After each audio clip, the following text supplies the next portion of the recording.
International Cannabis and Opportunities, Investment and Regulation. Cannabis Policy Specialist and Director of Caribbean Cannabis Institute from Trinidad and Tobago, Marcus Ramkissoon.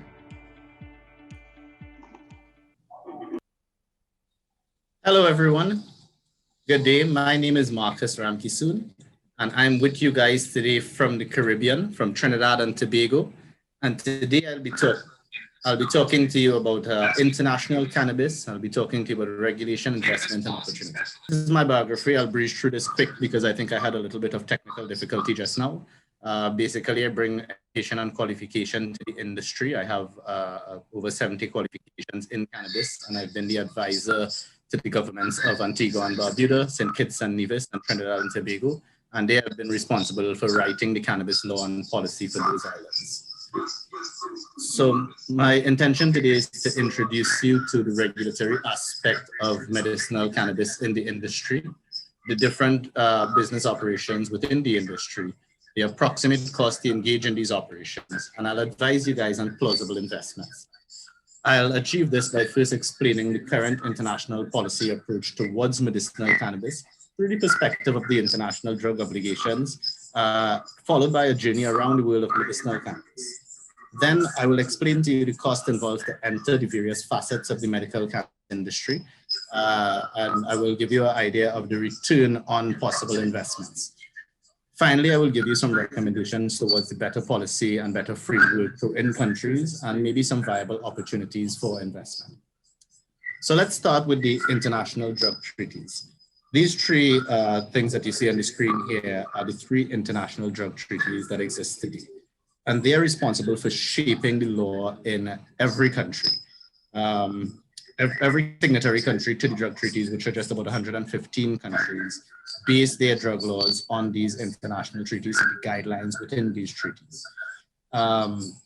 What is mentionable is that the single convention, the 1961 convention, may be changed very soon by the Commission on Narcotic Drugs, the United Nations Commission on Narcotic Drugs, the UNCND, which is scheduled to vote in December regarding some changes to the convention, which would seek to, I suppose, legalize hemp, which is cannabis, but certain varieties of cannabis with regulated THC levels, and deschedule CBD while leaving CBD on Schedule 1. The international drug treaties, or within the treaties themselves, there are the definitions of cannabis. And here you see the different definitions of cannabis, the cannabis plant and cannabis resin. One thing that's important is that there is no definition or separate definition for hemp. Hemp is cannabis according to the international drug treaties. The treaty guidelines guide their parties, and the parties have various obligations to the treaties and to the international body. One of these things is that cannabis can only be used for medical and scientific purposes only, as my good friend Robert Laurie said in his speech before me.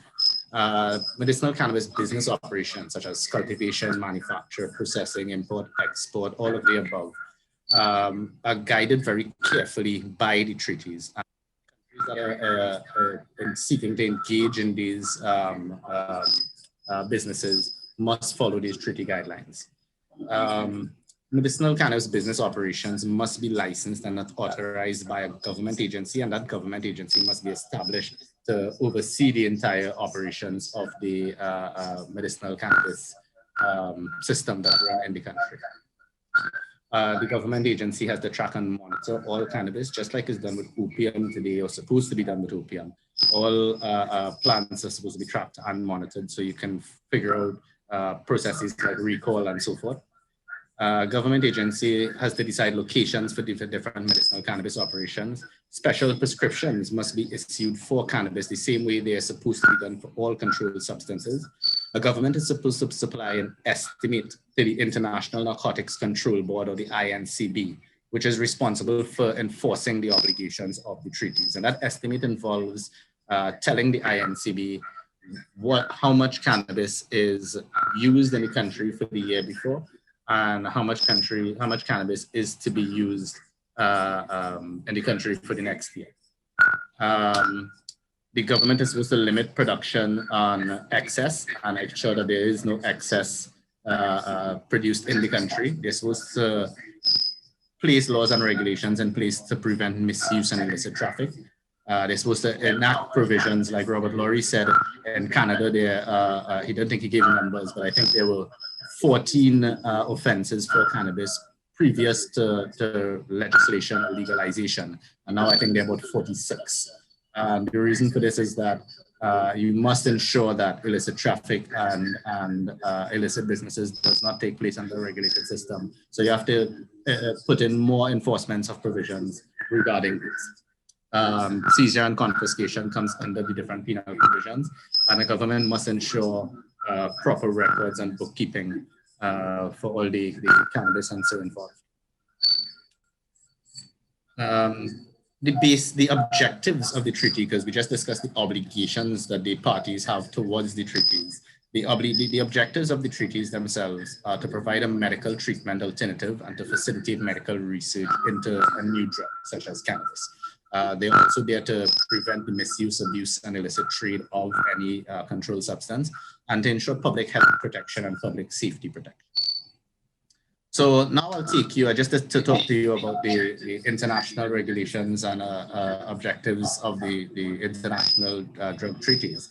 Let me take you around the world and what we have here, Air Cannabis, and take you on a little trip through the countries and their regulatory frameworks very, very quickly. So within the United States, as of 2020 now, we have 36 states that are medical. There are variations within all the different states' laws, such as possession limits and so personal cultivation and these issues. One of the things you will notice is that the United States does not allow for prescription of medical cannabis, because they realize that this is in direct contradiction to laws and regulations regarding how to write a prescription. It's usually done for an exact standardized dosage of something, which cannot be elucidated from cannabis flower, whereby you're talking about a plant that has a different cannabinoid profile or profile of active substances, constituents, ingredients in the lower parts of the plant and the upper parts of the plant of the same plant. You know, so in reality, it's almost impossible. Those countries that do allow prescriptions for cannabis do so under the impression and the allowance rather of a plus or minus 10% variation in the active ingredient, which may fly for some medications out there, but that should not be the case for cannabis, as THC works exponentially in patients. You know, it will affect patients much differently if you add a lot more. Hemp is now federally legal within the United States of America, of course. And a lot of people have been mentioning banking issues. I just want to quickly touch on the banking issues. The banking issues are not only because cannabis remains illegal at a federal level in the United States. That the only issue that poses is that banks are afraid to lose their federal insurance if they engage with an entity, a cannabis business entity, that does not follow all the guidelines that I'll mention now. What it is that apparently right now there are over 700 banks in the US that do engage, federal banks, banks that are guided by the Federal Reserve and such, that do engage with cannabis businesses. But those cannabis businesses must ensure that they follow FinCEN regulations and FATF guidelines and anti-money laundering, international anti-money laundering guidelines. And once everything is in place to that extent and their tracking and monitoring and all that stuff is properly guided, they are allowed to engage in banking. Canada, of course, Health Canada runs the medical system of cannabis. I'm not talking about non-medical adult use cannabis today.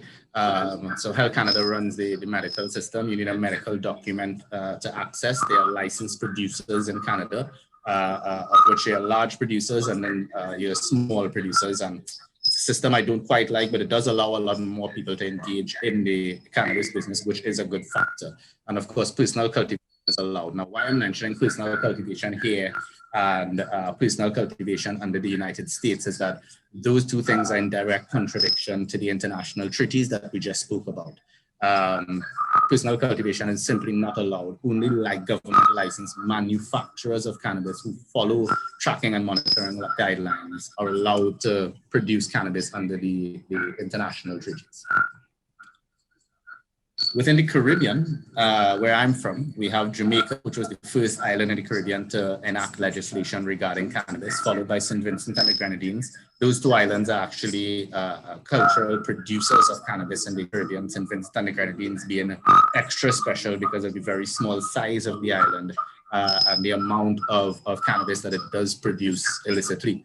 They're also the world's largest producer of arrowroot for such a small island. And that in itself is pretty impressive. Antigua and Barbuda, St. Kitts and Nevis, Trinidad have been responsible directly for writing the laws. Barbados, which is using my proposed regulation without any credit to me, unfortunately. And St. Lucia is coming along, and the Cayman Islands also is making way for regulation. Within South America and Central America, you have Mexico, Panama, Colombia, Chile, Uruguay, Paraguay, Peru, and Brazil that are enacting or have enacted and enacting medical cannabis legislation. And these are places that are good jurisdictions to look at in terms of investments for cannabis businesses, medical cannabis businesses. Within Europe, there's a lot of different places, Spain, Malta, Netherlands, of course, Italy, Czech Republic. And of course, we see CBD laws and different things happening within the UK, and we expect to see more changes coming along within the UK very soon. Germany should be pointed out that they follow the international guidelines within the international treaties to the point. They exceed the international guidelines even, and they're the only country to do so far. Within Asia, we have Thailand. We're in Thailand, so I'm speaking to you guys in Thailand today, and I'm very happy to do so. I'll take one quick minute out to thank the CISW group for having me and for having me speak today. It's very good to be speaking to you guys, and I hope you do enjoy my presentation. I am speaking pretty quickly because I know you all are a little bit behind in time also, so I'm trying for everything to be caught up. We have Malaysia, India, China. China is the biggest producer of hemp in the world. They are one of the most vocal opposition bodies to cannabis legislation at the international level, the United Nations level, but yet still they are the largest producer of hemp in the world and hemp products, and they're getting into and have gotten into the CBD market as of recently.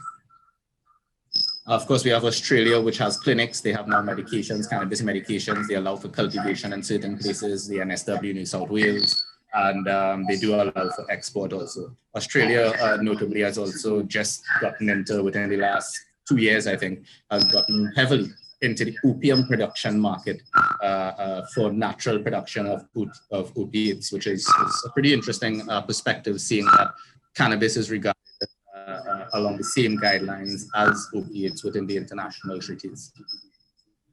Africa is coming along pretty well.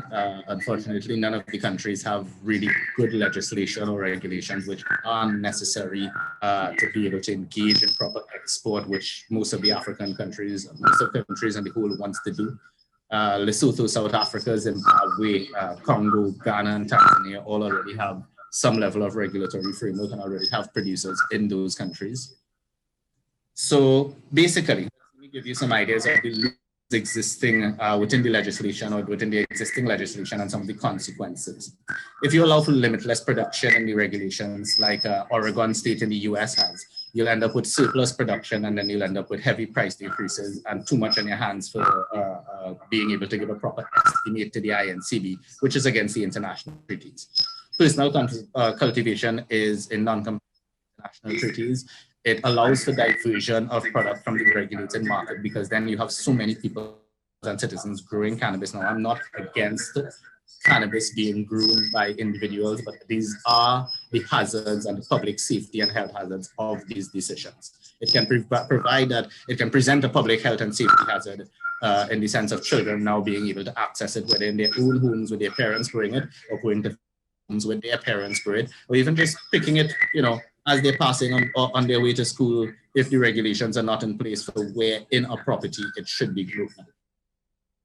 Proper tracking and monitoring will lead to non-compliance of the treaties. It can lead to diversion of product if no one's monitoring it properly. It can lead to things like evasion of taxes and so forth.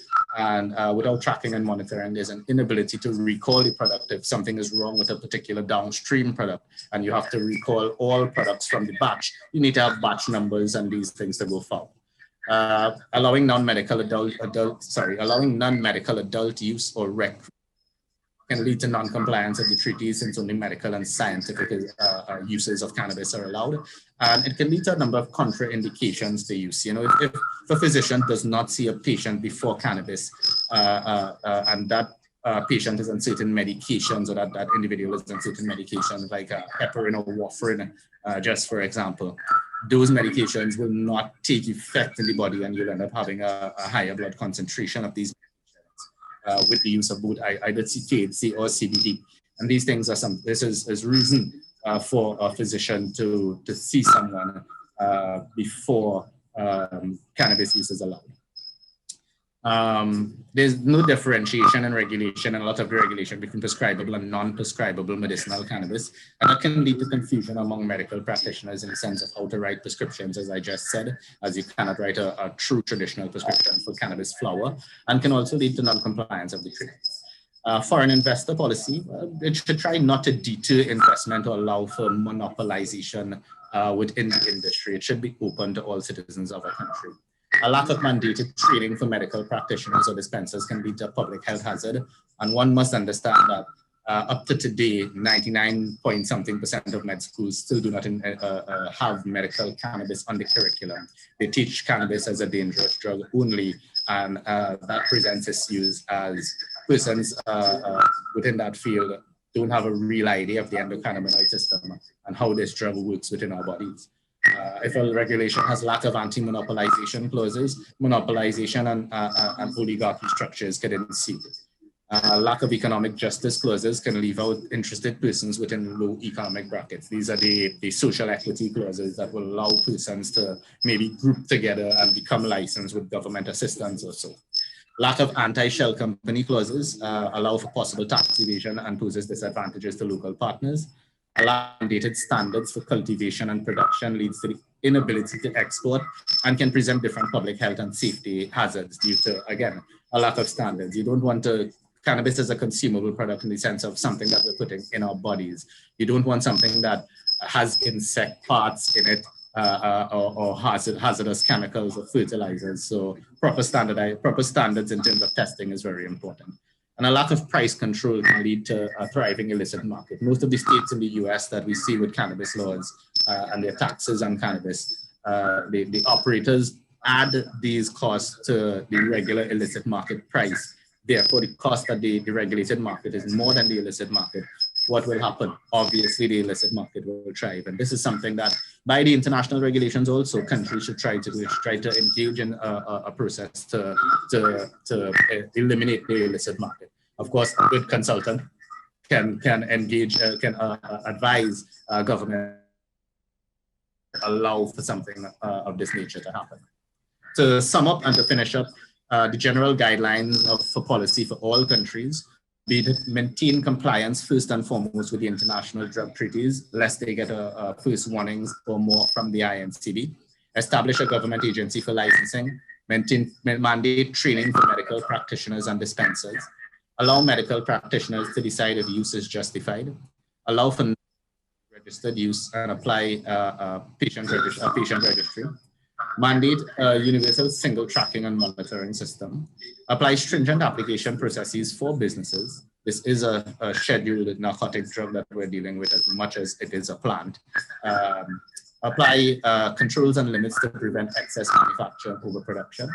Allow for intellectual property rights and products. I mean, in Thailand, you guys have the Thai stick. This is world renowned, right? This is something that the government in Thailand should look at putting an intellectual property on that the government can benefit on. And you have to understand, when I say the government can benefit on, I mean the people of the country. Government supposed to be equal to all citizens of the country, and a political decision is a decision for all citizens. So if the government takes the intellectual property rights and something like that, anywhere it goes to, and any clothing or any stuff like that, it will come to the government where it will then benefit the people of the country. They should effect clauses for anti-monopolization, anti-shell companies, and promotion of economic justice or social equity clauses for citizens in cannabis businesses or wishing to get into cannabis businesses. They should establish attractive and profitable foreign investor policy, safeguard small farmers and micro industry through education, foreign investor policy, and tiered cultivation licenses, They should ensure proper testing and quality control, establish beneficial price control to diminish the illicit market, produce proper estimates to the INCB, establish offenses and penalties for unauthorized activity or unregulated, establish proper packaging and labeling guidelines, very important because cannabis is a medicine and they already established labeling guidelines for medicines, and establish excessive concentration clauses that there are not too many businesses. This is a quick business model, but I'm looking at my time, so I'll just quickly breeze through it. These are the different costs to start operations. A cultivation of 1 acre can cost you between $120,000 US to $1.2 million, depending on what you're putting onto it. And here are some of the other costs that I would leave on the slide so you can see it afterwards to get into the industry. The return on investment depends on how you get into the business, but usually you can return an investment between 12 to 18 months if you engage in optimal business in cannabis. Current investment opportunities, the different places in the US, Canada, various European countries, some Caribbean islands, Thailand, of course, Australia, some African countries, and some South American countries. Of course, the most important thing about investing is to know your regulations within the jurisdiction you're engaging in. And these are some places for great good investment: Germany, UK, St. Vincent and the Grenadines, St. Kitts, Trinidad and Tobago, Barbados, Paraguay, and some of the African countries. In my opinion, Africa will end up supplying Europe with raw material cannabis, and South America will end up supplying North America. So keep an eye on those countries, basically. In conclusion, the need for proper policy is integral. Do not make the same mistakes. Do not reinvent the wheel. Policy must keep in line with international guidelines. Ensure that the provision of high quality medicine brings substantial revenue, dismantle the illicit market, meet international set standards, and as any political decision should benefit the majority and not the few. When making investments into cannabis businesses, be sure to completely familiarize yourself with the primary and subsidiary, meaning the regulatory aspect of the legislation guiding. I don't know, guys, if we have time for questions. I think I took my 20 minutes, but I do want to thank you guys for having me. I hope I didn't speak too fast coming down to the end there. And I hope you learned something. The slides will be up on YouTube. And I want to thank all of you guys for attending, all of you guys for viewing and joining us.